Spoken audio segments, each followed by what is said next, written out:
नमस्कार मित्रांनो, आजच्या या खास आणि अत्यंत महत्त्वाच्या सेशनमध्ये मी तुमचं अगदी मनापासून स्वागत करतो. आज आपण एमएच सेट आणि नेट परीक्षेच्या पेपर 1 मधील युनिट 8 वर फोकस करणार आहोत, जे आहे आयसीटी म्हणजे माहिती आणि संप्रेषण तंत्रज्ञान.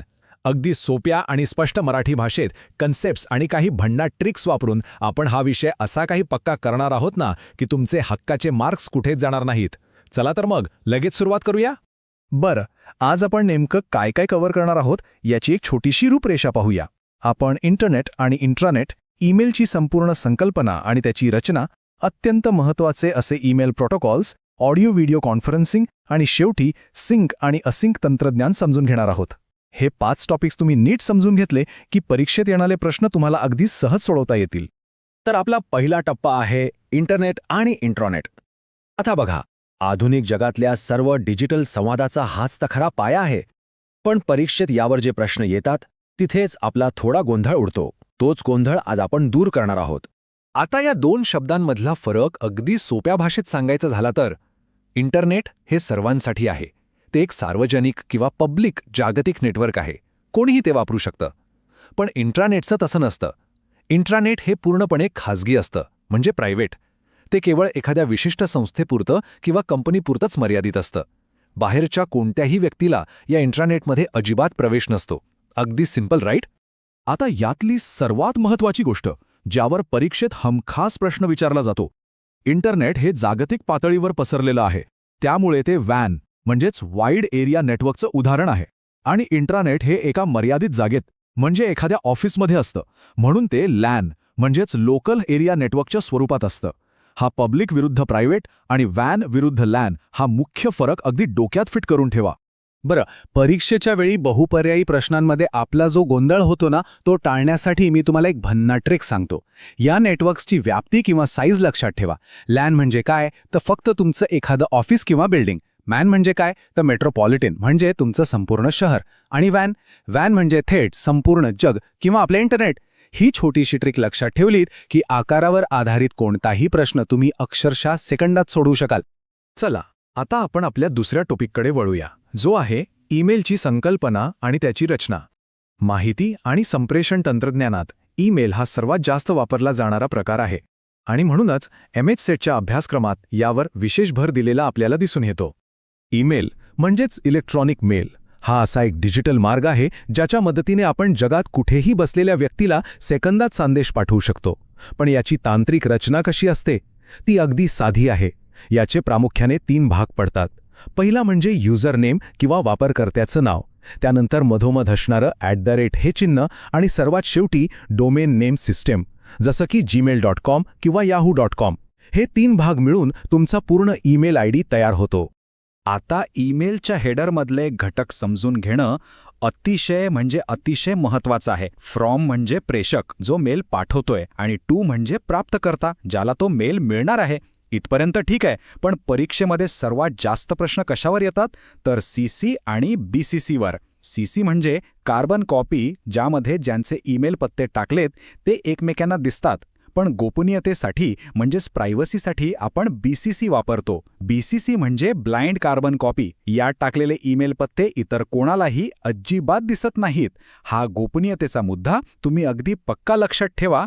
आता आपण पोहोचलो आहोत तिसऱ्या आणि खूप क्रुशियल टप्प्यावर, ईमेल प्रोटोकॉल्स. प्रोटोकॉल्स म्हणजे सोप्या भाषेत सांगायचं तर इंटरनेटवर संदेश वहनाचे नियम. हा असा भाग आहे जो वारंवार परीक्षेत विचारला जातो, त्यामुळे थोडं लक्ष देऊन ऐका. इथे आपल्याला 3 मुख्य प्रोटोकॉल समजून घ्यायचे आहेत. पहिला आहे SMTP. हा प्रोटोकॉल ईमेल बाहेर पाठवण्याचं म्हणजेच पुश करण्याचं काम करतो. या उलट POP3 आणि IMAP हे दोन्ही मेल्स प्राप्त करण्याचं म्हणजे इंटरनेटवरून पुल करण्याचं काम करतात. पण या दोन्हीमध्ये एक मोठा फरक आहे. POP3 हा सर्व्हरवरून मेल तुमच्या डिव्हाइसवर डाउनलोड करतो आणि सर्व्हरवरून तो डिलीट करून टाकतो. पण IMAP हा थोडा ॲडव्हान्स्ड आहे. तो तुमचे मेल्स मोबाईल, लॅपटॉप अशा सर्व उपकरणांवर सिंक करून ठेवतो. परीक्षेत योग्य उत्तर अगदी पटकन ओळखण्यासाठी ही एक भन्नाट मेमरी ट्रिक नक्की लक्षात ठेवा. SMTPचा मूळ full form simple mail transfer protocol असा आहे. पण लक्षात कसं ठेवायचं, तर SMTP म्हणजे सेंड मेल टू पीपल असं डोक्यात पक्का करा. S वरून सेंड हे तुमच्या बरोबर लक्षात राहील आणि उरलेले POP3 आणि IMAP हे मेल रिसीव्ह करण्यासाठी असतात. हे तुम्हाला आपोआपच क्लिअर होईल. चला तर मग आता जी आपण ट्रिक शिकलो ना तिची लगेच एक छोटीशी चाचणी घेऊया. प्रश्न असा आहे की ईमेल मेसेजेस पाठवण्यासाठी मुख्यत्वे कोणता प्रोटोकॉल जबाबदार असतो? पर्याय आहेत ए FTP, बी SMTP, सी IMAP किंवा डी POP3. काय वाटतंय? थोडा विचार करा. आणि अगदी बरोबर, तुमचं अचूक उत्तर आहे पर्याय बी SMTP. जसं आपण मघाशी पाहिलं, send mail to people. Mail बाहेर पाठवण्यासाठी किंवा आउटगोईंग मेल ढकलण्यासाठी म्हणजेच पुश करण्यासाठी नेहमी SMTPचाच वापर केला जातो. आता पुढचा टप्पा पाहूया, ऑडिओ व्हिडिओ कॉन्फरन्सिंग. आता आपण प्रत्यक्ष वेळेत संवाद साधता येणाऱ्या म्हणजे रिअल टाईम कम्युनिकेशन टूल्सकडे वळत आहोत. आजकालच्या डिजिटल युगात व्हर्च्युअल मीटिंग्स हा आपल्या आयुष्याचा एक अविभाज्य भाग बनला आहे, नाही का? आता बघा, ऑडिओ आणि व्हिडिओ कॉन्फरन्सिंगमध्ये नेमका काय फरक आहे? तर ऑडिओ कॉल हा खूप कमी खर्चिक आणि सोपा असतो, पण त्यात समोरील व्यक्ती दिसत नसल्यामुळे आपलं लक्ष पटकन विचलित होऊ शकतं. दुसरीकडे व्हिडिओ कॉन्फरन्सिंगमध्ये समोरची व्यक्ती आपल्याला दिसते, त्यामुळे संवाद खूप अधिक परिणामकारक आणि इमर्सिव्ह होतो. पण त्यासाठी चांगल्या दर्जाचं इंटरनेट आणि हाय बँडविड्थची आवश्यकता असते, हे नक्की. आता परत एकदा एक इंटरॅक्टिव्ह चेकपॉइंट. ऑडिओ कॉल्सच्या मर्यादांवर आधारित या प्रश्नाचं उत्तर देण्याचा प्रयत्न करा. प्रश्न आहे, ऑडिओ कॉन्फरन्सिंगचं मुख्य वैशिष्ट्य काय आहे? ए. एकमेकांना पाहता येणे. बी. प्रत्यक्ष भेटून वापरले जाते. सी. केवळ ऑडिओ संवादापुरते मर्यादित की डी. व्हिडिओ कॅमेरा आवश्यक असतो. अगदी योग्य. याचं अचूक उत्तर आहे सी. ते केवळ ऑडिओ म्हणजेच फक्त आवाजापुरतंच मर्यादित असतं. बऱ्याचदा स्पर्धा परीक्षांमध्ये अशाच साध्या पण अगदी बेसिक लिमिटेशन्स किंवा मर्यादांवर आधारित प्रश्न फिरवून विचारले जातात. आपण आता आपल्या आजच्या सेशनच्या अगदी शेवटच्या म्हणजे 5व्या टप्प्यावर आलो आहोत, सिंक आणि असिंक तंत्रज्ञान. आतापर्यंत आपण ज्या ज्या तंत्रज्ञानाची चर्चा केली ना, ती सर्व या 2 मुख्य कॅटेगरीजमध्ये विभागली जातात आणि हा बेस समजून घेणं खूप गरजेचं आहे. तर इथला सर्वात महत्त्वाचा मुद्दा असा आहे की सिंक्रोनस म्हणजेच थेट किंवा लाईव्ह, जिथे सेंडर आणि रिसीव्हर दोघेही एकाच वेळी हजर असतात, जसे की व्हिडिओ कॉल्स किंवा इन्स्टंट मेसेजिंग म्हणजे तुमचा व्हॉट्सॲप चॅटिंग. या उलट असिंक्रोनस तंत्रज्ञान हे थोडं लवचिक असतं. तिथे तुम्हाला तात्काळ उत्तराची गरज नसते, जसं की ईमेल पाठवणं किंवा ब्लॉग्स लिहिणं. अशा माध्यमांमध्ये वेळेचा विलंब म्हणजे डिले हा चालून जातो. चला, ह्या सेशनमधला हा शेवटचा सराव प्रश्न आहे.